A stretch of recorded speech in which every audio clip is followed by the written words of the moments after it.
Cik, saya Putri Rana Syuri dan di sebelah saya ini adalah Cik Putri Malika. Jadi Cik Putri Malika, apakah isu-isu semasa telah terjadi di Malaysia pada baru-baru ini? Okey, apa itu COVID-19? COVID-19 itu adalah wabak yang paling berbahaya di dalam dunia ini. Penyakit ini telah terjadi apabila rakyat China mengamalkan budaya makanan yang tidak sihat, sebagai contoh pemakanan kelawar. Apa itu kelawar? Saksikan. Mendengar tak? Itulah spesies yang menyebabkan penyakit COVID-19 atau dikenali sebagai coronavirus yang telah berleluasa di seluruh negara. Kes yang tertinggi yang pernah dicatat di Malaysia adalah sebanyak 8,336. Jadi Cik Rana, apakah kesan-kesan yang didapati semasa berlakunya krisis COVID-19 di Malaysia?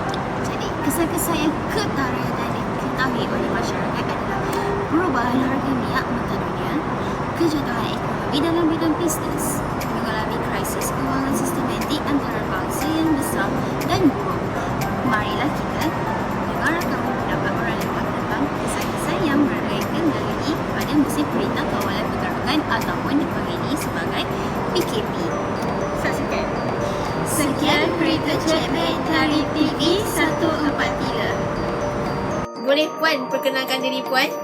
Okay, yang pertama sekali, Waalaikumsalam. Saya Nurulawati binti Jaafar, bertugas di Hospital Angkatan Tentera Tunku Misal. Baiklah, apa yang Puan faham tentang COVID-19? Pada saya, COVID-19 adalah satu pandemik yang menyerang manusia yang akan mengancam nyawa manusia juga. Kalau kata SOP tidak diikut seperti mana saranan kerajaan, ia akan menyebabkan lebih ramai lagi orang awam terlibat pada COVID-19. Apa pendapat Puan mengenai kesan COVID-19 ke atas pembangunan dan ekonomi negara? Pada saya, kesan COVID-19 kepada pembangunan negara menjadi lembab disebabkan oleh PKP yang dilaksanakan. Daripada segi ekonomi pula, negara terpaksa mengeluarkan perbelanjaan yang banyak untuk membeli mesin ventilator ataupun mesin bantuan hayat, penambahan kepada pengangguran kerana banyak syarikat yang terpaksa memberhentikan pekerja. Daripada segi pemberhentian itu bermakna ramai yang terpaksa hilang pekerjaan. Siapakah yang lagi terkesan akibat COVID-19 ni? Adakah pemilik ataupun pekerja syarikat? Pada saya, dua-dua terkesan. Daripada segi pemilik, pelanggan agak terhad disebabkan oleh SOP yang kerajaan keluarkan. Ini akan menyebabkan kekurangan kos modal dan juga menggaji pekerja. Pada segi pekerja pula, pekerja hilang punca pendapatan untuk sara keluarga masing-masing. Baiklah, soalan terakhir. Apakah pendapat Puan mengenai masyarakat yang gagal untuk mematuhi SOP yang telah dilaksanakan oleh kerajaan ni? Pada saya, masyarakat yang gagal mematuhi SOP ni akan menyebabkan pandemik COVID-19 ni tidak akan berakhir dan akan menyebabkan mengancam lebih banyak nyawa, akan menyebabkan juga ekonomi negara semakin murung dan bertambah juga pengangguran.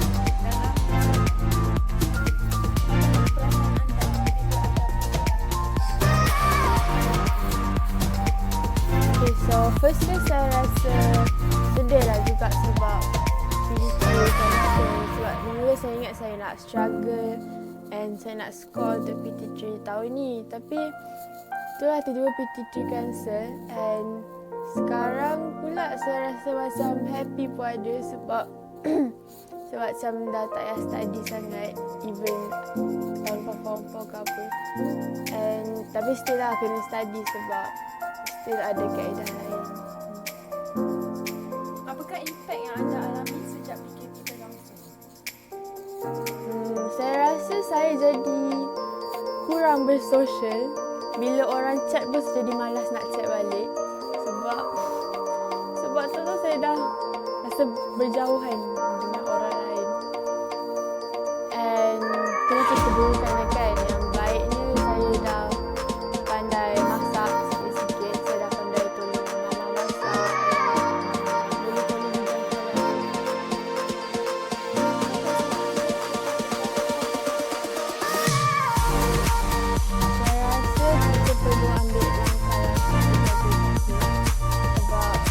gejala tu boleh jadi penyakit biasa and boleh jadi penyakit COVID sebab batuk, demam semua tu. Sebab kalau tak ada COVID ni, kita rasa gejala tu gejala biasa kan. Tapi sekarang kita kena berhati-hati.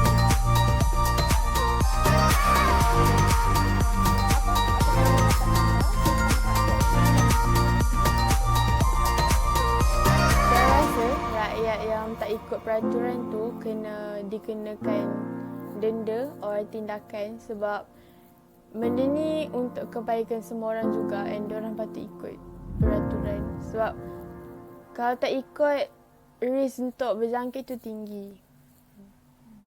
Terima kasih kepada Dina dan Putri di studio MSU TV.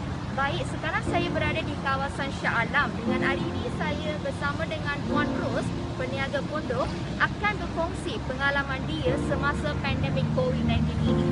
Ini kita sebagai peniaga ni memang banyak sangatlah yang impaknya daripada segi ekonomi negara ataupun ekonomi kita sendiri.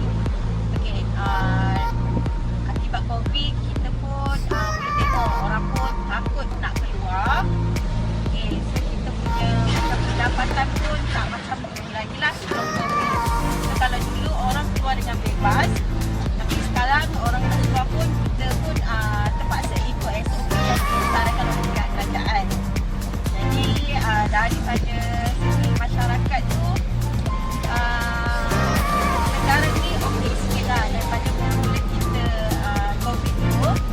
Then daripada sambutan daripada masyarakat sekarang tentang kita yang berniaga kat tepi jalan ni pun okey lah, kembali okey, tak seperti mula kita kat awal COVID-19. Kita punya pun daripada segi sambutan daripada pihak kerja, pada kita punya produk pun sudah semakin mendapat, walaupun dengan keadaan kita sekarang yang terpaksa keluar dan nak mengikut SOP, tapi kita masih lagi boleh lagi lah untuk berdiri, masih lagi boleh keluar mencari rezeki. Puan, apakah pendapat anda tentang COVID-19 pandemik ini?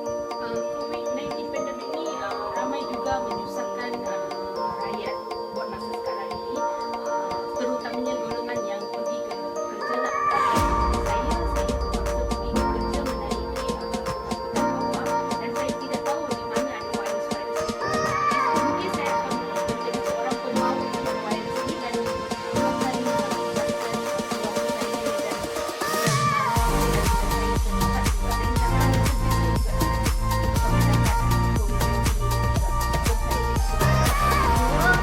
saya dan jangan jadi tes, semua pakai betul-betul dan follow SOP yang negara kita telah membantukan segala pergerakan dari segi pekerjaan rakyat Malaysia diganggu masalah kewangan.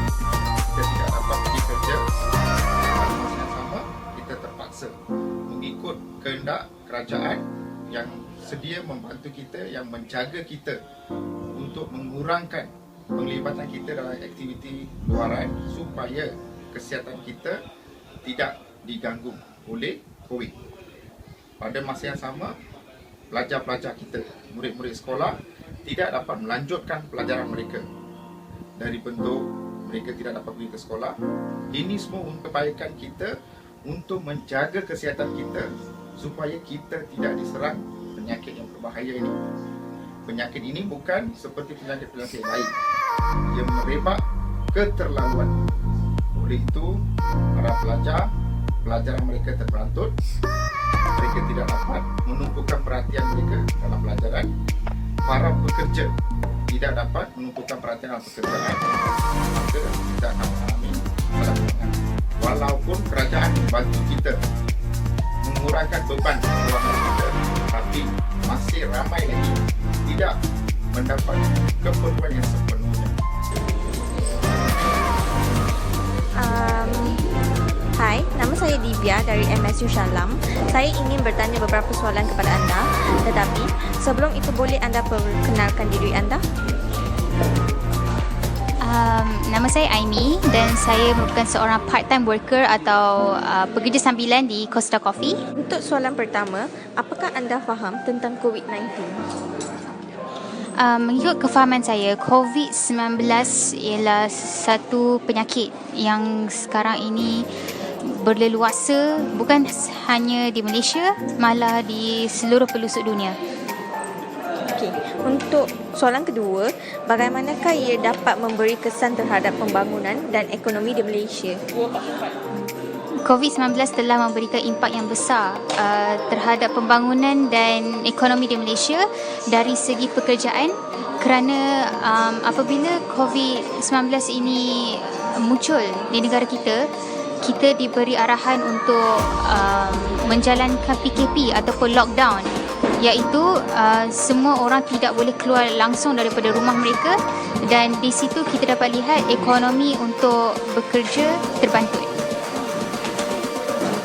Ya, untuk soalan ketiga, siapakah yang amat terkesan daripada gejala tersebut yang berkait dengan pembangunan ekonomi dan sosial? Adakah pekerja ataupun pemilik? Seperti yang saya katakan tadi, pekerja merupakan orang-orang yang terpaksa tinggal di rumah. Ya, pemilik juga harus tinggal di rumah, tetapi jika pekerja itu tidak menjalankan kerja dia seperti biasa, tidak pergi ke pejabat ataupun tidak menjalankan pekerjaan mereka seperti yang diberikan, dari situ mereka akan mendapat potongan gaji ataupun kekurangan bonus. Dan di situ kita dapat lihat dalam sesebuah keluarga, pekerja itu perlulah berfikir cara untuk menyelesaikan masalah-masalah dari segi kewangan di rumah untuk sustain ataupun untuk mengekalkan keselesaan dalam keluarga mereka sendiri.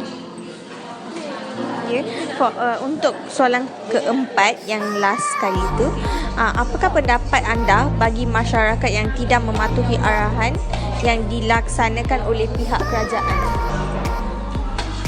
Bagi saya, masyarakat yang amat degil ini perlulah diberi perhatian yang utama daripada pihak kerajaan ataupun pihak berkuasa. Jika segelintir masyarakat ini kelihatan tidak memakai topi muka ataupun melanggar arahan-arahan PKP ataupun melanggar peraturan COVID-19, saya rasa sememangnya wajar untuk pihak berkuasa memberi mereka saman atau menjatuhkan hukuman yang setimpal, kerana jika masyarakat ini masih tidak mendengar arahan, maka COVID-19 akan lebih tersebar dengan luas. Okey, terima kasih untuk masa anda. Thank you. Okey, baik. Assalamualaikum dan salam sejahtera. Saya Nur Bashira binti Nordin. Jadi hari ini saya akan menemu ramah seseorang yang dipercayai menerima kesan terhadap COVID-19 yang sedang melanda di Malaysia. Okey, baik. Boleh perkenalkan diri sikit? Hai, nama saya Nur Aliza binti Aris dan saya bekerja di syarikat Taito dan jawatan saya sebagai store manager. Okey, terima kasih Cik Nora. Okey, so saya akan memberikan beberapa soalan yang mengenai tentang pembangunan dan ekonomi yang terkesan dengan COVID-19. Okey, soalan pertama dari saya. Apakah anda faham tentang COVID-19? So, apa yang saya faham mengenai COVID-19 adalah ia sejenis wabak yang boleh berjangkit melalui sentuhan oleh individu yang bergejala ataupun individu yang mempunyai simptom seperti batuk atau bersin, dan juga bila seseorang menyentuh permukaan yang tercemar daripada virus. Okey, baik. Jadi soalan kedua dari saya, bagaimanakah ia dapat memberi kesan terhadap pembangunan dan ekonomi di Malaysia? Okey, ia akan terjejas di mana PKP dilaksanakan dan banyak proyek-proyek yang terpaksa ditutup, dan ia memberi kesan kepada semua syarikat, terutamanya syarikat swasta. Okey, dan kerajaan terpaksa mengeluarkan perbelanjaan kepada individu yang terjejas. Okey, betul. Okey, baik. Soalan seterusnya. Okey, siapakah yang anda rasa yang terkesan daripada gejala tersebut yang menerima impak yang terbesar? Adakah pekerja ataupun pemilik? Okey, bagi saya dua menerima kesan impak daripada wabak ini. Okey, di mana bila pekerja kehilangan pekerjaan dan setengah individu gaji mereka terpaksa dipotong. Alright, dan juga bagi pemilik syarikat, mereka kekurangan sales income. Betul? Okey, baik. Soalan keempat dari saya, Puan. Okey, apakah pendapat Puan bagi masyarakat yang tidak mematuhi SOP ataupun tidak mematuhi arahan yang dilaksanakan oleh pihak kerajaan? Okey, pendapat saya bagi mereka yang ingkar dengan arahan daripada pihak kerajaan adalah sangat mementingkan diri sendiri. Okey, kita hendaklah bekerjasama dengan membantu frontliner untuk mencegah wabak ini daripada semula di dalam negara kita. Baik. So itu saja dari Puan? Okey, baik. Itu saja dari kami. Seperti yang dikatakan oleh Puan Nora, marilah kita bersama-sama menjaga kesihatan kita, sentiasa menggunakan mask ketika keluar dari rumah dan menjaga jarak antara satu sama lain. Kalau bukan kita yang mengubahnya, siapa lagi ingin mengubahnya? Jadi bersama-samalah kita fight for this pandemic COVID-19. Salam sejahtera, bersama saya Trisha dalam segmen ulasan dalam rancangan MSU TV. Daripada dua video pertama yang telah ditayangkan sebentar tadi, kita dapat ulaskan daripada temu ramah yang pertama, iaitu seorang nurse, bahawa ia telah mengatakan beliau telah mengatakan COVID-19 hanyalah alahan atau demam yang teruk, tetapi ini adalah simptom kepada pandemik coronavirus yang telah menyebabkan beribu kematian. Seterusnya, ulasan yang ditemu lama oleh seorang pelajar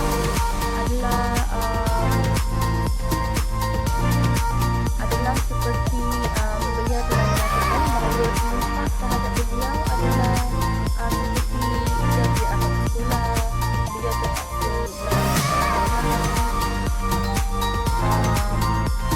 beliau merasakan jarakan sosial beliau dengan rakan sekolahnya sangat jauh. Jadi ini adalah impak terhadap beliau, dan di mana paling besar impak terhadap beliau adalah beliau tidak dapat menduduki peperiksaan PT3 seperti murid-murid sebelumnya. Jadi bagi pendapat saya, pada pendapat saya, dengan beliau tidak dapat menduduki peperiksaan PT3 itu sangat memudaratkan bagi beliau, kerana itu adalah peperiksaan yang dapat menentukan di manakah pembelajaran beliau yang telah dilangsungkan selama 3 tahun di sekolah. Itu saja ulasan yang dapat disampaikan bagi dua video yang pertama itu. Sekian, terima kasih. Hai, selamat sejahtera dan salam satu Malaysia dari saya Daniel Edri dalam rancangan MSU TV. Di sini saya ingin mengkongsikan video-video yang telah ditemu ramah oleh pelajar-pelajar MSU, di mana setiap rakyat ataupun peniaga-peniaga kecil bersependapat bahawa musim PKP ini boleh mengurangkan pendapatan mereka dan mereka agak sukar untuk menampung dan bajingan keluarga mereka sendiri. So apa yang saya boleh katakan ialah supaya rakyat Malaysia dapat mengikut SOP dan langkah-langkah yang diberi oleh kerajaan supaya dapat meredakan COVID-19 ini dan dapat mengembalikan pendapatan masing-masing supaya dapat membantu ataupun menolong keluarga mereka untuk menjadikan keadaan ini lebih baik. Itu sahaja daripada saya. Terima kasih. Hai, saya Ayah Natasha. Jadi, kita sebagai rakyat Malaysia ada tanggungjawab masing-masing, iaitu dalam menjaga keselamatan masing-masing dalam pelbagai aspek, iaitu